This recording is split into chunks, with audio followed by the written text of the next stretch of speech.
Did you know that a man who should be concerned with foreign and domestic affairs is busy suing newspapers? Yes, the leader of the free world. I mean, it's free right now for the time being, is suing newspapers and other media organizations. July 2025. Trump sued the Wall Street Journal and its owner, Rupert Murdoch, for $10 million over a report alleging he sent a lewd drawing to Jeffrey Epstein in 2003.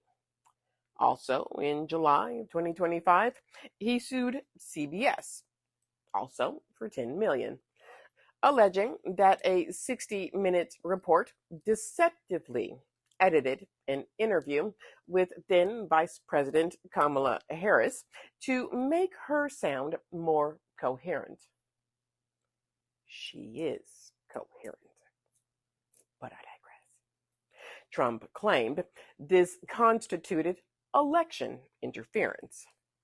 Paramount Global agreed to pay $16 million to settle the lawsuit, which is earmarked for Trump's future presidential library and to cover his legal fees.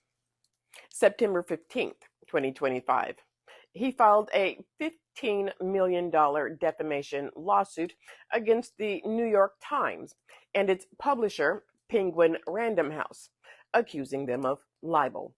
A federal judge dismissed the complaint days later for failing to meet procedural standards. Before he even became president, well, I guess technically he was president, he just hadn't taken office. But December 2024, Trump sued the Walt Disney Company after ABC News anchor George Stephanopoulos inaccurately stated on air that a jury had found Trump liable for forcible sexual relations. The jury in the civil trial had actually found him liable for sexual abuse and defamation. Disney settled for a total of $16 million. Does that number sound familiar?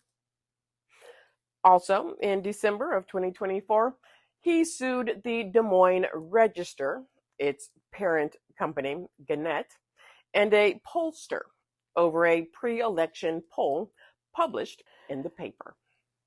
What's concerning is the fact that these media outlets caved, because the legal standard for public figures to win defamation suits is exceptionally high.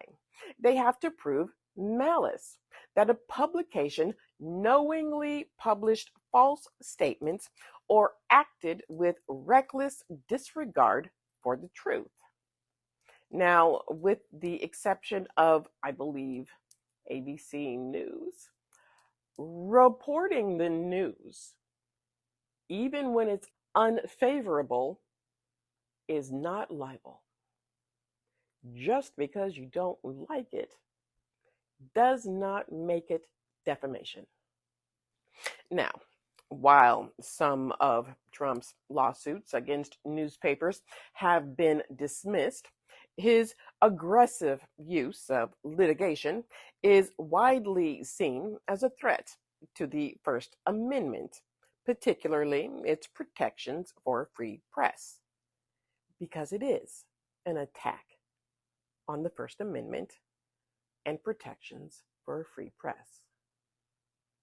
First Amendment scholars and press freedom advocates argue these lawsuits are strategic attempts to punish critical reporting and create a chilling effect that intimidates news organizations into self-censorship.